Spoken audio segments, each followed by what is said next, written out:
आपल्या सवयी आपल्याला बदलाव्या लागणार आहेत, ह्याची पेरणी आपण आजपासून करायची आहे असं मला वाटतं. मी म्हटलं मी एकटाच नाहीये जो 1 वाजता सांगून 3 वाजता जातो. जेवढे लोक असतील ना त्यांच्यापैकी 70% लोक अशीच असतील जे 1 वाजता जातो म्हणतात आणि 2:30 वाजता येतात. त्यामुळे आज पेरणी करत असताना पहिलं इथून सुरू करूया की पुढच्या वेळेला ज्या वेळेला कार्यक्रम ठरेल त्या वेळेला जर 1 वाजताचा ठरवला तर जास्तीत जास्त 1:30 वाजता कार्यक्रम सुरू झालाच पाहिजे. तुम्ही आलेच पाहिजे.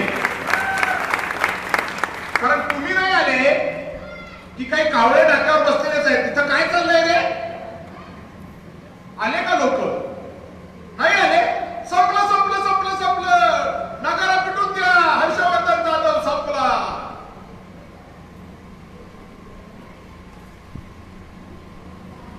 यांच्या बापालाही हे माहित नाहीये की हर्षवर्धन जाधव प्लास्टिकचा बॉल आहे, तो बुडूच शकत नाही. इतक्या सहजासहजी संपला असताना हर्षवर्धन तर लखोजीराव जाधवांचं नाव आणि जिजाऊंचं नाव आम्ही घेतलंच नसतं. प्रत्येक वेळेला संकट आली आहेत, येतायत, येतील. शेवटी माणूस आहे मी पण खचल्यासारखं होतं कधी कधी, परंतु पुन्हा माणूस उठून उभा राहिलेला तुम्ही बघितलेला आहे. त्यामुळे संपला घोषणा करण्याच्या अगोदर एकदा चेक करून घ्या की खरंच संपला का. पण यासाठी आपल्याला सगळ्यांना अतिशय कोऑर्डिनेशन मध्ये काम करावं लागणार आहे. बर हे काम कोणी दुसरं करू शकतं का? तरी चाललं असतं. एकदा पिशोर मध्ये एक कार्यक्रम झाला. आमच्या पिशोर नगरीचे दुसरे IAS ऑफिसर, पहिले IAS ऑफिसर माझे वडील आणि दुसरे IAS ऑफिसर कैलास बापू जाधव हे झाले. आणि कैलास बापू जाधव IAS झाल्याबद्दल पिशोरकरांनी त्यांचा सत्कार ठेवला की आपल्या गावातलं पोरगं IAS ऑफिसर झालं, कलेक्टर झालं. रायगड भाऊ नंतर पहिला माणूस जो IAS झाला. आता तिथं काही होते चावट. त्यांनी केलं भाषण. बापू रायगड भाऊ सारखं तुम्ही काम करा, सोडून द्या ती नोकरी IAS ची आणि या तुम्हाला आम्ही आमदार करतो. म्हणजे ती कोपर खेळी मला होती कारण मी त्यावेळेला आमदार होतो. इतके बाराचे नाही.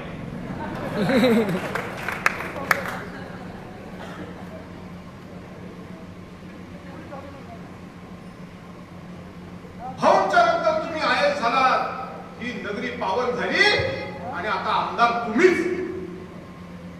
आता त्यांना असं वाटलं पागलायला की आता हा खाली मुंडी घालून बसेल, कारण हा ह्याची आमदारकी जाते, मैदान कोण फिरेल.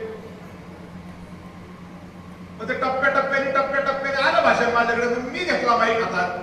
मी म्हटलं कैलास बापू आत्ताच्या आत्ता राजीनामा द्या, माझा तुम्हाला आमदारकीत पाठिंबा. चला विषय संपला. गेलं ना चक्र वाचलंच का बोललो म्हणे. म्हटलं खरं आहे म्हणे. कसं काय?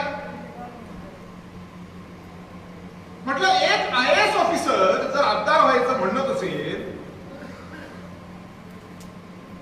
तर सुंठे वाचून माझा खोकला गेला. अडचण काय आहे? प्रशासनाला चालवण्याची अक्कल असणारा माणूस प्रतिनिधी झाला तर काय होतंय हे या तालुक्याने अगोदर रायबान जाधव साहेबांच्या काळात पाहिलेलं आहे. तसंच जर परत घडणार असेल तर माझा दिवाळ सलाम आहे म्हटलं त्या विषयाला.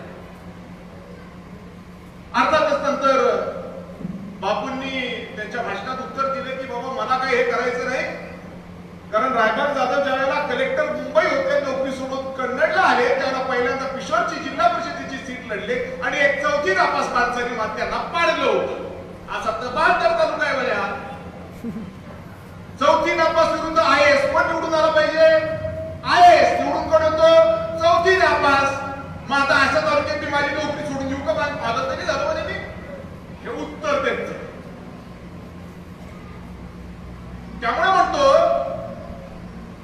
द्यायलाही हरकत नाही. कर्णाने कवच कुंडला काढून दिली होती. मी पण द्यायला तयार आहे पाठिंबा. कोणाकोणाला व्हायचा आमदार? भलते पोस्टर लागले. भावी आमदार, भावी आमदार, भावी आमदार. 100 भावी आमदार तयार झाले कन्नडमध्ये. हा भावी आमदार, तो भावी आमदार. अरे पण तुला काय ढेकळत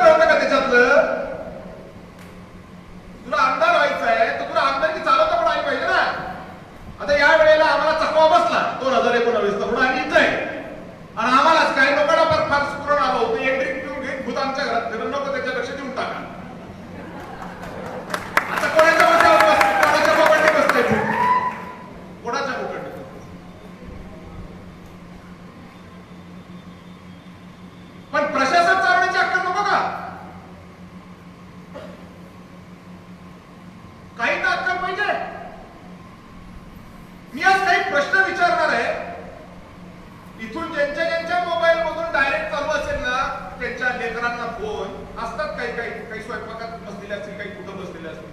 काय बोलतो फक्त काय बोलतो. मी त्याला काही प्रश्न विचारतो, उत्तर असेल तर माझा पाठिंबा डायरेक्ट सांगतो स्टेजवरून. मला पण आता खाली खेळायचं रे, मला वरती खेळायचं, ज्यांना क्वेश्चन मागला माझा.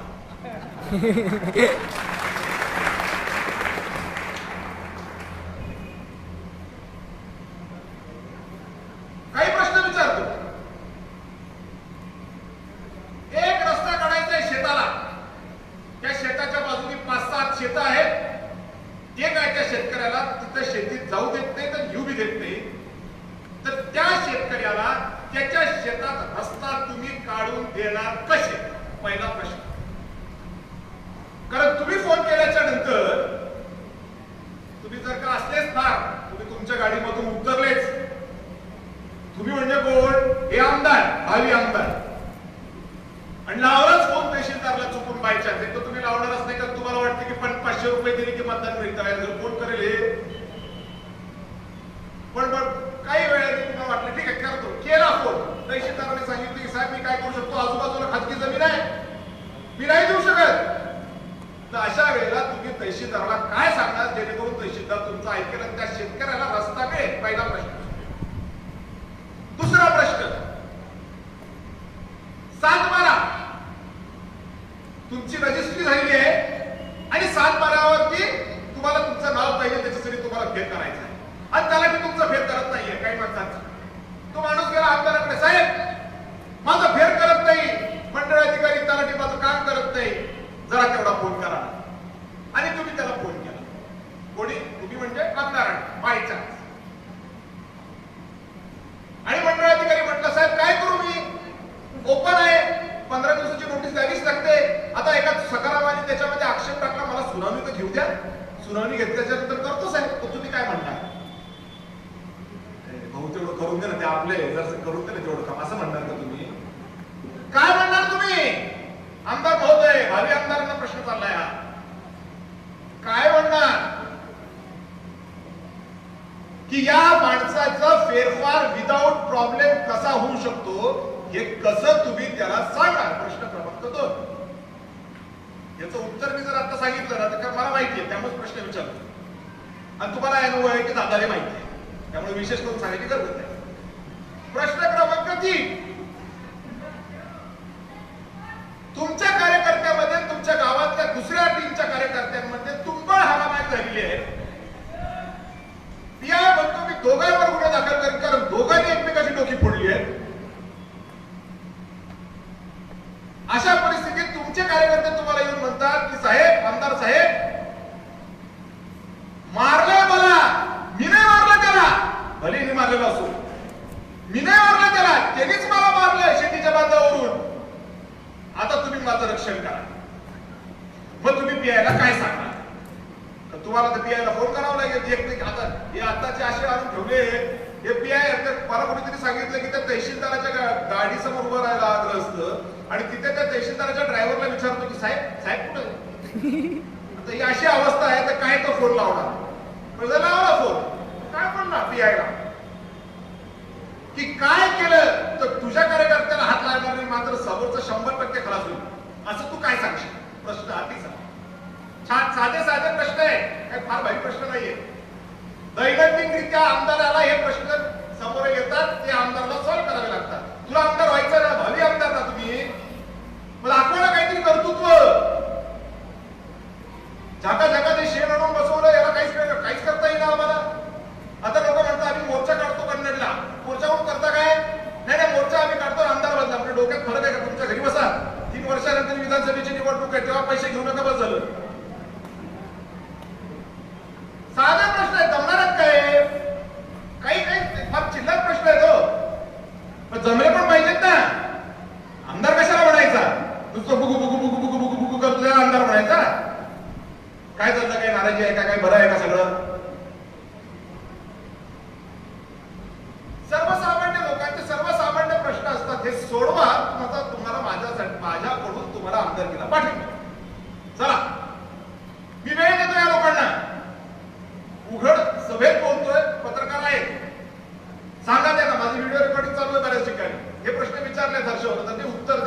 समर्पक काहीतरी थोताळ सांगू नका, उत्तर द्या ना आमदारकी मिळवा. कारण जे काम तुम्ही मागताय ते काम तुम्हाला करता आलं नाही तर काय होतं, तर हे होतं जे आता होतंय. साहेब साहेब आहेत का आत नाही, हे असं होतं आता.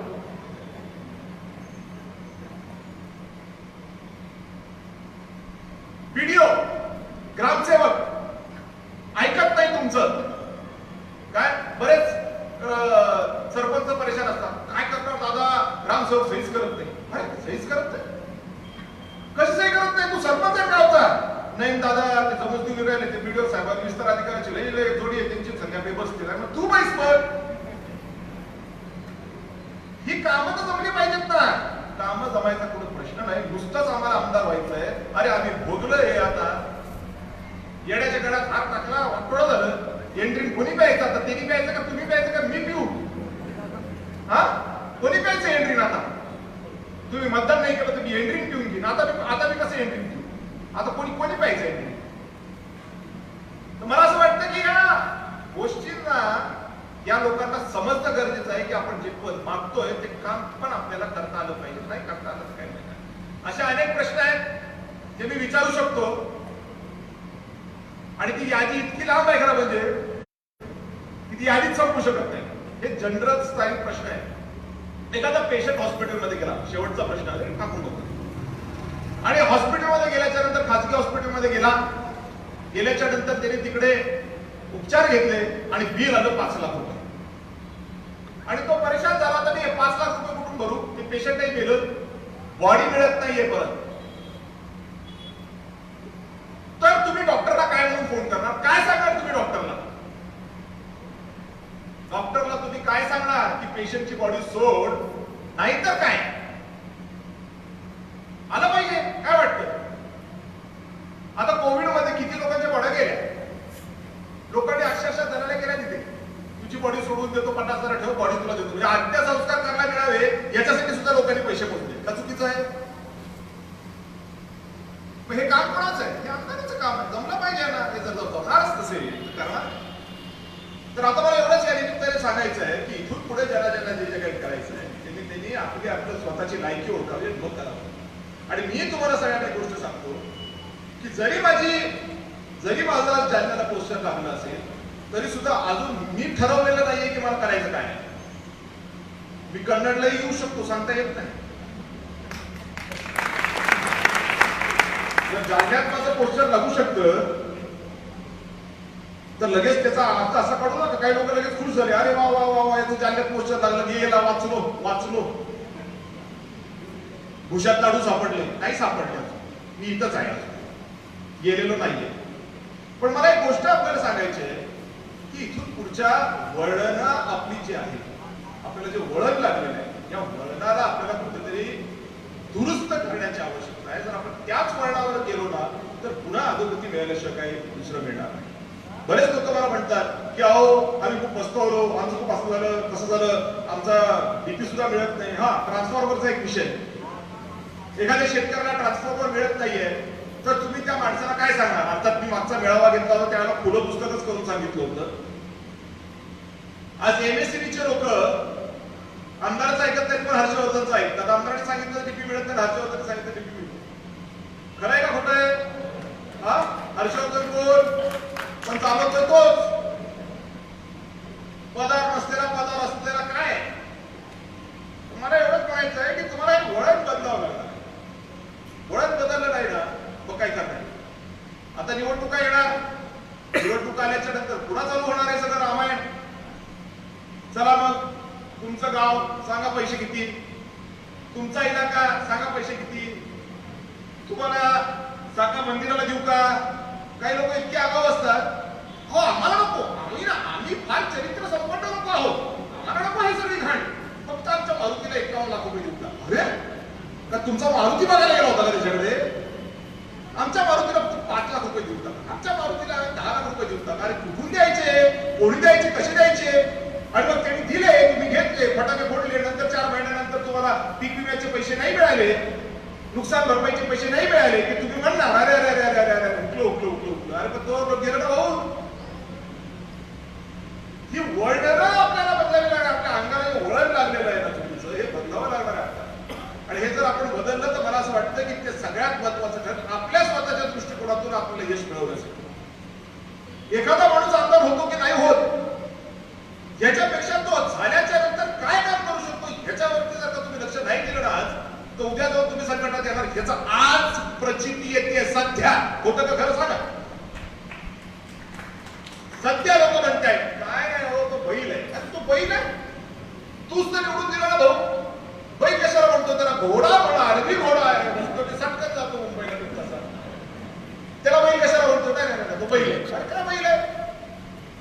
वळण चुकलंय आपलं, त्यामुळे ते वळण आपल्याला दुरुस्त करावं लागणार आहे. मी भाषणाची सुरुवात ह्याच्यापासूनच केली की ईशा सर माझं भांडण झालं की तुम्ही 1 वाजताचा वेळ दिला 3 वाजता कसा कार्यक्रम चालू करता. हे एक उदाहरण आहे त्या चुकीच्या वळणाचं. असे किती वळण चुकीचे आहेत आपले हे तुम्हाला मलाच माहिती दिल्या बेचेला काही माहिती. बरोबर आहे ना? आणि मी माझा परम मित्र दीपक जो एक मोठ्या कंपनीचा मालक आहे आणि तो आज सर्वसाधारणपणे तुमच्या समोर माईक सांभाळतोय, त्याला यांनी एक स्टेटमेंट केलं मगाशी की दादा आम्हाला दुसरं काही नको, पैसे नको, मतदान सुद्धा आम्ही घेतो, फक्त तुमचं आरोग्य नीट ठेवा. आणि दादाच्या चेहऱ्यावरची एक काळी लाली होती तशी आज लाली दिसते की नाही असं पण तिने कोपरखिळी मारली. दीपक तुला काय वाटतं की कोणामुळे लाली आली बेटा? कोणामुळं हा पिक्चर संपला अशा पद्धतीची परिस्थिती निर्माण झाली आणि कोणामुळं कमबॅक झाला हे आता काही तुम्हाला मला वेगळं सांगायची गरज नाही दीपकराव. त्यामुळे मला असं वाटतं की त्याची थोडीशी काळजी तुम्ही जर घेतली ना तर इकडं बरंच काही होऊन जाईल. काही लोक अजूनही दुसऱ्याला बाप बनवत फिरतायत आणि त्याच्यातले काही लोक आडनाव जाधव आहे आणि टोल नाक्यावर गाडी गेली की म्हणतात की दानवेंची गाडी आहे. आणि गंमत अशी की दानवेंची गाडी आहे तर टोल नाक्यावर कळतच नाही की दानवे कोण आहे आणि गाडी 15 मिनिटं उभी राहते. बरोबर ना? पुढे नको बोलणार. बरोबर आहे ना? तूच सांगितलंस ना दानवे साहेबांची गाडी. तो म्हटला दानवे कोण? हमको तो सिर्फ दादाही मालूम आहे. त्याला माहिती आहे त्याचा किती उपाय आहे, तिकडे कधी जाईल उपाय. काय बोलायचं नव्हतं, परंतु ही मंडळी अजूनही त्याच चक्रामध्ये फिरतायत की नाही तिकडनं भरपूर माल येईल आणि सगळं व्यवस्थित होईल, सगळं होईल. आणि आम्हाला लई चिंता हो दादाची, आम्हाला लई चिंता, इतकी चिंता की लई चिंता की आम्ही रोज संध्याकाळी दारू पिल्याशिवाय झोपच येत नाही हो. काय सांगा मग शेवटी आम्ही थकून हारून अक्षरशः भोकरदनला जातो, तिकडे संडास साफ करतो आणि त्याला म्हणतो की बाबा कसं तरी कर पण मला दारूला पैसे दिले आज रात्री बोलते आणि मग मला दारूला पैसे मिळतात, मग माझं दादाचं बद्दलचं टेन्शन कमी होतो. अरे वा, नाही आमची आत्मीयता दादाबद्दलच आहे. पण आता करणार काय? दुःख इतकं झालं भयंकर की दारू पिल्याशिवाय झोप लागत नाही. दारू प्यायला तर दादाकडे पण पैसे निघतात, आम्ही दादाकडे मागणार कशी? मग आम्ही काय करायचं? हा सगळा चावटपणा आहे आणि हा चावटपणा जेवढा बंद होईल ना लवकर तेवढं त्यांच्यासाठी चांगलं राहील. हे रेकॉर्डिंग वाल्याने सांगून टाकावं, कारण आता सुट्टी नाही आहे. आता सुट्टी नाही. फार उकळ्या फुटतायत काही लोकांना. नाही हो, कसं तरी करा. अरे 2.5 वर्ष झाले मी घरी गेलेलो नाही आहे आणि जाणार पण नाही. बळकवलंय आणि तुम्ही म्हणता आम्हाला दुःख वाटतं त्याचं. कधी 2 वर्षात पुढका आलाय ना की हर्षवर्धन कुठं आहे, काय करतोय, किंबहुना त्याच्यावर अॅट्रॉसिटी, त्याच्यावर 307चा गुन्हा, त्याला जेल, अशी परिस्थिती निर्माण केली की त्याने आत्महत्या करण्यासाठीचा व्हिडिओ काढला. अरे त्याने हवाली करून दिली तुम्हाला आमदारकी, जा पण मला सुखात पुण्यात जाऊ द्या. तरी सुद्धा तुम्हाला ते पचलं नाही. ते हरामखोर लोक आहेत ते आणि त्यांच्याबद्दल ह्याला पुळका सुटतो सगळ्यांना. 2.5 वर्षापासून कधी विचारलं का की हर्षवर्धन जेवलास का, काय खाल्लंय का, तुझी तब्येत कशी आहे? कोविड होऊन गेला, आईने मान्य केलं, 7 दिवसात दिशाने मला बाहेर काढलं. स्कोर काय आहे जर तुम्ही ऐकलं तर डोकं तुम्ही चालणार नाही, डोकं इतकी परिस्थिती खराब होती. कोण कुत्र आलं नाही, कुत्र आलं नाही.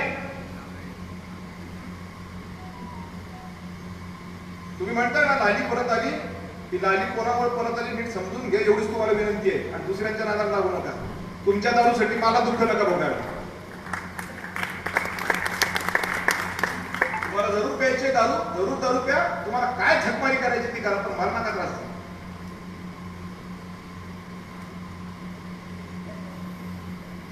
अति चाललंय, घुमा फिरा के बात वही आ जाती. अरे ये क्या बात हुई? अरे तुम लोग में दम है ना, तुम लोग करो ना. ये बैलेंस पॉलिटिक्स क्यों खेल रहे हो घर के अंदर ही? ऐसा हो जाएगा, वैसा हो जाएगा, ये हो जाएगा. मला एक जमदाडे नावाचा मित्र आलेला आहे दौंड बारामतीहून. जसं उस्मानाबादचे आलेत ना, दौंड त्याची सगळी टीम घेऊन आलाय जमदाडे. जीवाला जीव देणारा मित्र आहे माझा. प्रत्येक प्रसंगात माझ्याबरोबर राहतो, प्रत्येक प्रसंगात. काही जरी झालं तर तो उभा आहेच. अशा वेळेला ज्या वेळेला दौंडचा माणूस बरोबर उभा राहतोय, दौंड कुठे आहे? बारामती जिल्हा, शरद पवारांचा. तिथला माणूस जीवाला जीव द्यायला तयार आहे तुमच्या बरोबर. आणि ज्यांना तुम्ही 10 वर्ष आमदार असताना, अवकात नसताना ताज हॉटेलमध्ये बसून चिकन खाऊ घातलं, ते आज कुठेतरी जाऊन आम्ही फार दुःखी, आम्हाला दारू प्यायला पैसे द्या, हे गोष्टी करताय. त्यामुळे मला स्पष्ट या अभिष्टचिंतन सोहळ्याच्या निमित्ताने उत्तरामध्ये सांगायचंय की कृपा करून घाणेरडं राजकारण बंद करून टाका. हे जे काही लोक घाणेरडं राजकारण करतात त्यांना सुट्टी मिळणार नाहीये. त्यांना वाटतंय काय होणार शेवटी, याच्याकडे काय उरलं केळ, माझ्याकडे काय उरलं केळ. अरे माझ्याकडे केळ बी नसताना इकडे 4000 लोक उपलब्ध आहेत. तुमच्याकडे सोन्याचे केळ आणि एवढी माणसं आणून दाखवा. हर्षवर्धनकडे काय उरलं केळ, माझ्याकडे काय उरलं केळ. ही 4000 माणसं का तुझ्या बापाची आहे का? म्हणूया माग येतो. काय उरलं केळ, अरे काय उरलं केळ. हा अथांग सागर, महासागर बसला इथे. जरा दाखवायला तुमच्या अंगात धमक असेल तर करून दाखवायला. आणि अशा परिस्थितीमध्ये मला वाटत नाही की यांचं कोणी ऐकावं. कुठं किती मगरमच्छी असू टाकायचा प्रयत्न केला तर मगरमच्छला असू कधी येत नसतात, लक्षात ठेवा. आदित्याला ओढायचं चाललंय. आदित्याला मी मजबूत बेणं असं नाव ठेवलंय. जमीन कशी असो, बेणं पक्क असतं तर काम झालं. पण त्यालाही गरक्यात आणण्याचा प्रयत्न करतात. कसं काय? नाही भैया तुम्ही भाषण खाता, भैया तुमची तर आताच वेगळी आहे. आता तो डोकं ठिकाणावर अजून आहे त्यामुळे बरं आहे. एखादं म्हटलं असतं की वा वा वा वा वा वा वा वा वा वा वा वा वा करणार काय कमी आहे का बंद आपल्या तालुक्यात? वा वा वा वा वा बापसे पेटाचा वाय बापसे. एखादं फुगलं असतं ना, मी म्हणजे काय भारी झालं, त्या पोराचं अजूनही डोकं ठिकाणावर आहे. अजून तरी मला सरकलेला वाटत नाही. पण काय नाही, आगाऊ लोक. मी स्पष्टपणे या ठिकाणी सांगतो की आदित्याला कितीही फुसलावायचा प्रयत्न केला तर आदित्य पण आमचाच आहे, सुटणार नाही. आणि जरा लक्ष्मण देशपांडे नाव तुम्ही ऐकलं असेल. वराड निघालं लंडनला नावाचं एक महानाट्य होतं, एक पात्री नाटक होतं. तिचं गिनीज बुक मध्ये नाव आलं की सगळ्यात जास्त प्रयोग त्या नाटकाचे झाले. त्याचे मुख्य दिग्दर्शक, त्याचे ऍक्टर, त्याचं सगळं काही हे लक्ष्मण देशपांडे. आणि ते लक्ष्मण देशपांडे माझ्या वडिलांचे जवळचे मित्र. त्या लक्ष्मण देशपांडेंच्या घरी मी एकदा माझे वडील वारल्याच्या नंतर गेलो होतो. मला ते एकच म्हटलंय की बेटा तुझ्याकडे आता वेळ आहे, कारण तुझी आई सांभाळते. तुला एकदम आता राजकारणात उतरण्याची गरज नाहीये, कारण तुझी आई अजून काबिल आहे, ती लढते, विधवा असून लढते. तू आता तुझ्या शिक्षणाकडे लक्ष दे, कारण जेव्हा तुझी आई म्हातारी होईल आणि ओझं तुझ्या खांद्यावर येईल त्यावेळेला तुझी बुद्धिमत्ता एवढी पक्की पाहिजे की तू ते ओझं पेलवू शकला पाहिजेस. लक्ष्मण देशपांडेंचं मी त्यावेळेला ऐकलं नाही, कारण मला असे उचकवणारे फार होते की दादा तुम्ही फार छान बोलता. मी आदित्य एवढा स्ट्रॉंग नव्हतो, आदित्य माझ्यापेक्षा जास्त स्ट्रॉंग दिसतोय का? आणि मी भरकटला गेलो. मला आज तिची आठवण येते. जर त्या वेळेला आई करत असताना मी शांत बसलो असतो, म्हटलं असतो की नको, मला माझं शिक्षण व्यवस्थित करायचं. अर्थात माझं शिक्षण काही मी मध्ये सोडलं नाही, माझं शिक्षण मी पूर्णच केलं. मात्र ज्या ज्या पुस्तकांची नावं त्यांनी मला दिली होती, ती जर पुस्तकं मी नजरे खालून घातली असती तर कदाचित नंतर जी संकट आयुष्यामध्ये आली त्यांना सामोरे जात असताना अधिकचं मनगटक बळ माझी शिल्लक राहिलं असतं. या आदित्याला तुमच्या सगळ्यांचा सवय सांगतो, कुठल्याही परिस्थितीमध्ये उचकवणाऱ्यांच्या नादी लागू नको, तुझा बाप जिवंत आहे. आता फक्त फोकस तुझ्या एज्युकेशनवर ठेव. ग्रामपंचायतची निवडणूक होती, मी जेलमध्ये होतो, तुला लढण्याशिवाय पर्याय नव्हता. जाधव गटाचा स्वाभिमान अभिमान जिवंत ठेवायचा होता. तू बाहेर आलास, लढलास, सलाम तुला, मापासून पण तुला माझा सलाम. पण आता मी लागलोय का मला, आता तू तुझ्या एज्युकेशनवर फोकस कर. 2029 ला तुला सुट्टी नाहीये, लोकच तुला घेऊन जातो. पण 2029 पर्यंत तू जर एज्युकेशन नाही केलं व्यवस्थित आणि जर का तू आमदार झाला आणि अधिकाऱ्याकडे एखादा प्रश्न आला आणि अधिकारी म्हटला साहेब हे होत नाही, आणि तुला जर ते जमलं नाही की हे कसं होतं, तर आपला ब्रँड गेला. आपला हा ब्रँड आहे. आपण असं नाही म्हणत केंद्रीय मंत्री असताना हाऊ मच या गेलतो ना, मला काही कळली नाही हो, तिला गेलो की इंग्रजीत बोलेल, मला काय कळायचं माणसाला, मी एकच म्हणे हाऊ मच. अरे काय लायकी आहे का, झट मारली तिच्या आईला लफड्यात पडलो. हा केंद्रीय मंत्री राष्ट्रपती भवनाच्या समोर शपथ घेणार म्हणतो हाऊ मच, दांडीच्या अवलाद सर इज्जत काढतो तो देशाची लोकांच्या समोर. न धड हिंदी बोलता येतं, न धड इंग्रजी बोलता येतं. केंद्रात स्वतःच्याच खात्याचं, तुम्हाला माहितीये का माझं खातं काय आहे, त्याच्यावरच हसू. फूड अँड कन्झ्युमर अफेअर्स लोक हसायला लागतात. अरे काय येण्याचा बाजार आहे. माझा बाप स्वर्गात 10 मेला असेल, आयला ह्याच्याबरोबर कसं काय केलं एका धड्याने. कुठं आहे, कुठं चौकी नापास, कशी किक लागली. बाबा मला माफ करा, मला तकवा बसला. आता नाही, आता सुटलो त्याच्यात. असं नको व्हायला आदित्य तुझं. 2029 ला आमदार झाल्याच्या नंतर कडकच नादच करायचा नाही. फोन केला म्हणजे समोरचा दिसत झाला पाहिजे. आज ऐकतायत प्रशासनाचे लोक का, तर त्याला माहिती आहे तुझा बाप हर्षवर्धन जाधव आहे. तुझं नाही ऐकलं तर त्याला सुट्टी भेटणार नाही. 2029 ला कदाचित चित्र वेगळं असेल, तुला स्वतंत्र तुझं करावं लागेल. आणि जर तुला करायची वेळ आली तुला करता पण आला पाहिजे ना. मी त्याला सांगितलंय, तो म्हणत होता मी लॉ करतो, नंतर त्याचं म्हणणार लॉ मध्ये मला इंटरेस्ट नाही. मी म्हटलं पब्लिक ऍडमिनिस्ट्रेशन कर, BA in public administration. Public administration म्हणजे काय, प्रशासन चालवण्याचं ज्ञान, प्रशासकीय अभ्यास जे आय एस ऑफिसर करतात त्याच्यात तू डिग्री घे म्हटलं बॅचलरची.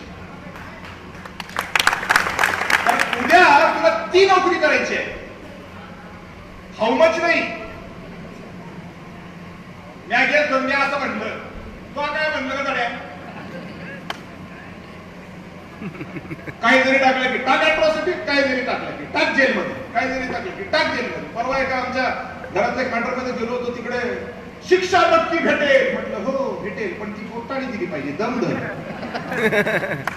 कोर्टाने दिली पाहिजे, देऊ दे नको जातो. आणि आता काय एकदा गेलं काय 10 गेलं काय, एकदा जेलमध्ये जाऊन आलं काय 10 जेलमध्ये जाऊन आला, फरक काय पडतो आता. हा सुरुवातीला त्रास होतो, 4-5 दिवस ते चपात्या खाल्ल्या जात नाही. तुमच्यापैकी कोण कोण जेलमध्ये गेले मला माहित नाही. त्या चपात्या डिंबर असतात, तू कच्च्या असतात. बरं ते हे पण केलेलं नसतं, ते चाळणी लावून ते काढतात ना, ते पण नसतं, डायरेक्ट असतं. आणि वर मला चव राहत नाही, ते पाणी राहतं पूर्ण. मीठ पण भिपावून खावं लागतं जेल, लक्षात ठेवा. कोणी कोणी गेलं असेल अॅट्रॉसिटीमध्ये त्याला माहिती असेल.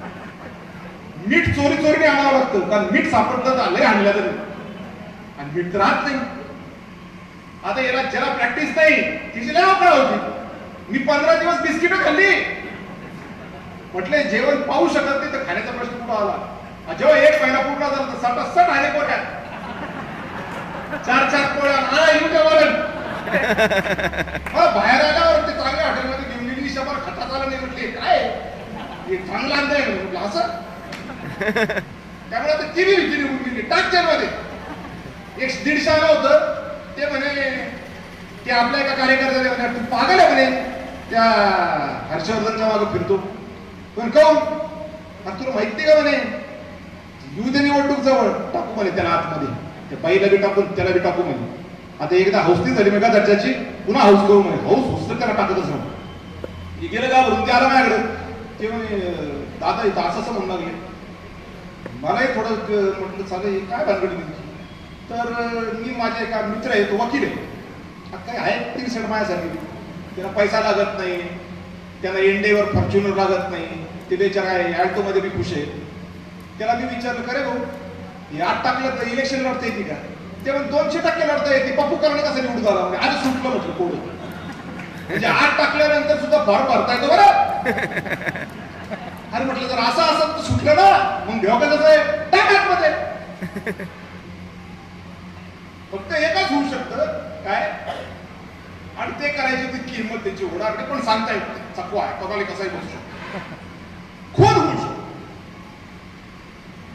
हर्षवर्धन जाधव चालले होते आणि थांबले ईशाबरोबर चालले होते आणि थांबले असं काहीतरी होऊ शकतं पण याच्या पलीकडं बाकी काही होऊ शकत नाही की फॉर्मच भरू शकला नाही हा प्रकार नाही होऊ शकत कारण जेलमधून फॉर्म भरता येईल तो विषय संपला आणि खर्चही नाही लागणार लोक जेलमध्ये विचार कुठून करा त्यामुळे आरामात काम होईल टेन्शन घेऊ नका पण मला आदित्यला हेच सांगायचं आहे की बेटा तुला शिक्षण आता करण्याची संधी आहे वेळ आहे या वेळेला दडवू नकोस तुझी गरज होती त्यावेळेला तू आलास येस पण आज तुला तुझ्या स्वतःचं कॅरेक्टर विस्डम वाढवण्याचे 2 दिवस आहेत हे तुला करता आलं पाहिजे जेवढे कष्ट करशील आता अभ्यासाला तेवढे 29 नंतर तुला फायदा येईल आणि जेवढा फायदा तुझ्यात येईल तेवढा फायदा लोकांचा होईल जेवढा फायदा लोकांचा होईल तेवढं ब्रँड चालेल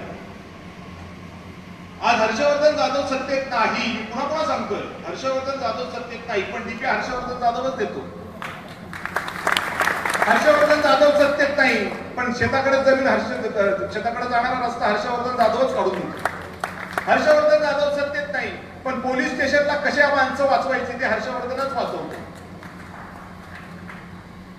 नवीन ट्रान्सफॉर्मर पाहिजे मिळत नाहीये हर्षवर्धन जाधव सत्तेत नाही पण हर्षवर्धन जाधवच नवीन ट्रान्सफॉर्मर बसवून देतो त्यामुळे हे ब्रँड आहे ब्रँड ते ब्रँड फक्त पाहिजे आदित्य आज अभिष्ट चिंतनाच्या सोहळ्याच्या निमित्ताने मी तुला सांगेन जाहीर सांगतो तुझ्या करिअरकडे लक्ष दे हे कुठं जाणार आहे हे आहेच आता इथं झालटेंग सारखे काही लोक बसले हे मोहन काकांसारखे लोक बसले मी तुला सगळ्यांसमोर सांगतो एकदा मला हे काय म्हटले माहितीये मोहन काकाच म्हटले का कोण म्हटलं मला आठवत नाही की म्हणे हर्षवर्धन तू एवढी कोटी पैसे कशा करतो म्हणे कोण अरे आम्हाला रायमान जाधवचा शर्ट जरी असला तरी चालतो म्हणे त्याला 40,000 मतदान पडते आता तालुक्यात तू तो मुलगा आहे म्हणे त्यामुळे हे बेनिफिट तुला आहेच आणि मी काही माझं नाव खराब होऊ दिलं नाहीये मी नाव माझं कुटुंबाचं जागृतच ठेवलंय नाव माझं खराब नाही होऊ दिलं त्यामुळे तू पण ते कर की आज तुझ्याकडनं मी अपेक्षा व्यक्त करतो तू म्हणत होता असता पप्पा गिफ्ट काय देऊ ही मला गिफ्ट दे बाकी नको मला काय गिफ्ट दे आणि मी सगळ्या कार्यकर्त्यांनाही सांगतो की त्याला जरासं फोन करणं कमी करा की भैया तुम्ही इकडे या भैया तुम्ही तिकडे जा का कारण त्याला फोकस राहू द्या त्याचा फोकस सुटला तर तुम्हाला त्रास होईल हे मी अत्यंत प्रामाणिकपणे कबूल सांगतो तुम्हाला त्यामुळे ही गोष्ट आज या निमित्ताने एवढीच आणि आपण मी आपल्याला सर्वांना सुरुवातीलाच मानाचा मुजरा घातलाय छत्रपतींप्रमाणे तुम्ही याच महत्व लक्षात घ्या छत्रपती शिवरायांना मानाचा मुजरा आणि जे प्रेमापोटी आले त्यांनाही मानाचा मुजरा हे शब्द मी काढले शिवरायांच्या ठिकाणी मी तुम्हाला मांडतोय आज कारण प्रतिकूल परिस्थितीत जो मित्र असतो तोच खरा मित्र आईंनी सांगितलं की एकमेकाची दुःखात एकमेकाच्या सुखात सहभागी व्हा आणि एकमेकाला आधार द्या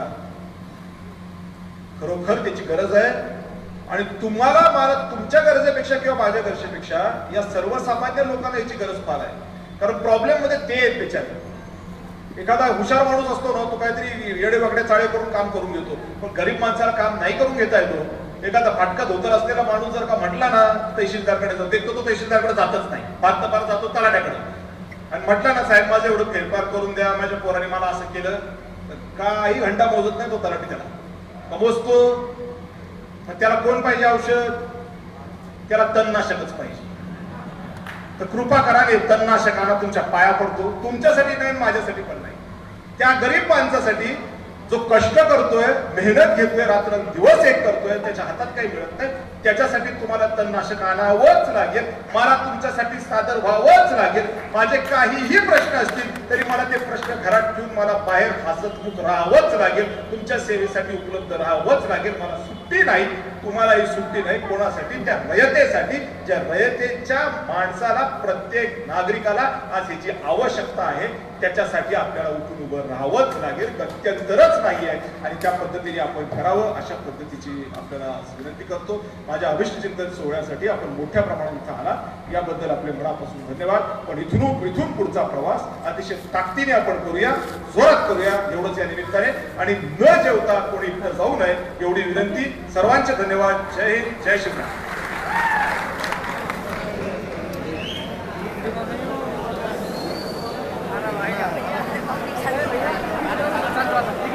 एक एक करून या ठिकाणी आपण येत आहोत, आपलं प्रेम समजू शकतो. पण कोविडची सिच्युएशन लक्षात घ्या, कोविड अजून संपलेला नाहीये, त्यामुळे शक्यतोवर आपण फक्त जे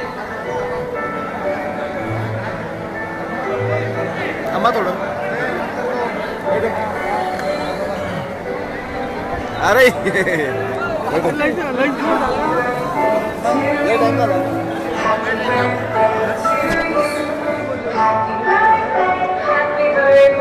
Happy birthday to you.